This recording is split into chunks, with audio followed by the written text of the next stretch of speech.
चंडीगढ़ में मुख्यमंत्री नायब सिंह सैनी की अध्यक्षता में कैबिनेट की महत्वपूर्ण बैठक आयोजित की गई, जिसमें कि 15 में से 14 एजेंडों को मंजूरी दे दी गई है। बता दें आपको कि नई शिक्षक और ट्रांसफर नीति समेत कई महत्वपूर्ण फैसलों पर मुहर भी लगी है।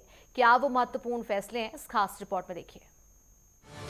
मुख्यमंत्री की अध्यक्षता में कैबिनेट बैठक,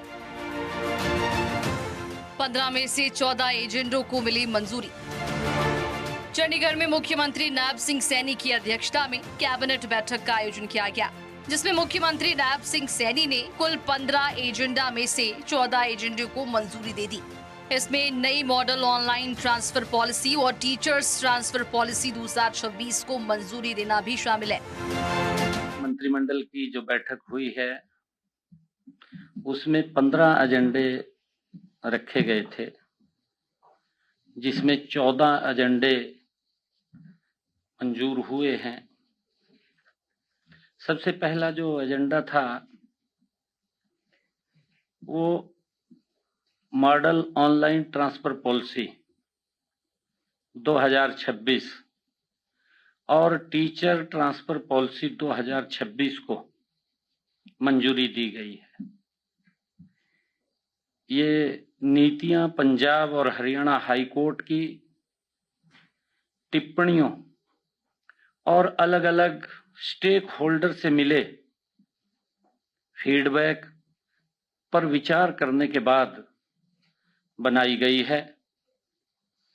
माननीय कोर्ट ने पिछली ट्रांसफर व्यवस्था के तहत उम्र को दिए जाने वाले वेटेज और कपल मामलों में कम मेरिट पॉइंट्स जैसे मुद्दों पर चिंता जताई थी। इसी के अनुसार स्टेक होल्डर्स के फीडबैक को शामिल करते हुए इन चिंताओं को दूर करने के लिए पॉलिसी फ्रेमवर्क की पूरी तरह से समीक्षा की गई है। नई नीतियों के तहत ट्रांसफर के लिए कर्मचारियों की रैंकिंग एक नए 120 पॉइंट वाले कंपोजिट स्कोरिंग फ्रेमवर्क से तय की जाएगी। इन एजेंडों को मिली मंजूरी। नई model online transfer policy, teachers transfer policy 2026, Haryana बागवानी नर्सरी नियम 2026, डेवलपमेंट चार्ट से संबंधित प्रावधानों को मंजूरी।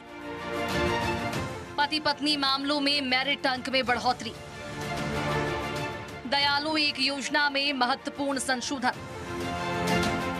मोटर वाहन कर में छूट के प्रस्ताव को मंजूरी। हरियाणा नगरपालिका संशोधन अध्यादेश 2026, हरियाणा नगर निगम संशोधन अध्यादेश 2026, वाटर संशोधन अधिनियम 2024 को भी मंजूरी। हरियाणा ग्राम श्यामलात भूमि विनियमन अध्यादेश 2026, हरियाणा राज्य महिला आयोग संशोधन अध्यादेश 2026, जमीन और निर्माण संबंधित एजेंडों में बदलाव। श्यामलात भूमि 2026 नीति को मंजूरी। अब श्यामलात भूमि की स्वीकृति दे सकेंगे डीसी। इससे पहले यह अधिकार डायरेक्टर के पास होता था। जगाधारी यमुना नगर में नियमितीकरण के लिए बनेगी कमेटी। 1996 में भवनों का किया गया नियमितीकरण। यमुना नगर निगम में एक विशेष समिति गठित करने की मंजूरी। शहरी स्थानीय निकाय विभाग के निर्देशक को समिति गठित करने की मंजूरी। समिति की अध्यक्षता करेंगे नगर निगम आयुक्त। समिति उन कॉलोनी की पहचान करेगी जहां 26 सितंबर 2013 से पहले भवनों का नियमितीकरण किया गया था। मुख्यमंत्री नायब सिंह सैनी ने मेरी विकसित विधानसभा थीम कार्यक्रम भी शुरू किया, जिसमें अगले 2 महीने सभी विधायक अपने क्षेत्र की जनता से संवाद करेंगे। वहीं एक बड़ा लक्ष्य रखा गया कि राज्य की अर्थव्यवस्था को $1 ट्रिलियन से ऊपर ले जाना है। प्रति व्यक्ति वार्षिक आय 40 लाख से अधिक करना, महिला श्रम भागीदारी 45% से अधिक और महिला साक्षरता को 100% तक पहुंचाना है। कैबिनेट के ये फैसले हरियाणा में प्रशासनिक सुधार, विकास कार्यों में तेजी और जनहित योजनाओं को नई दिशा देने वाले हैं, जिससे नैब सरकार की विकासोन्मुखी नीतियों को और मजबूती मिलेगी।